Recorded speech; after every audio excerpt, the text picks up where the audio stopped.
Russell viper. আপনি কি জানেন রাসেল ভাইপার সম্পর্কে?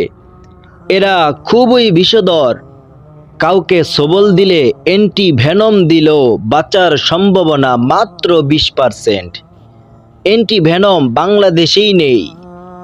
আরও ভয়ঙ্কর ব্যাপার হলো, অন্যান্য সাপ সাধারণত নিজেরা আক্রান্ত হলে কিংবা সরাসরি কারো সামনে পড়লে সবল দেয়, অন্যথায় সবল দিতে আসে না, বরং পালিয়ে যাওয়ার চেষ্টা করে।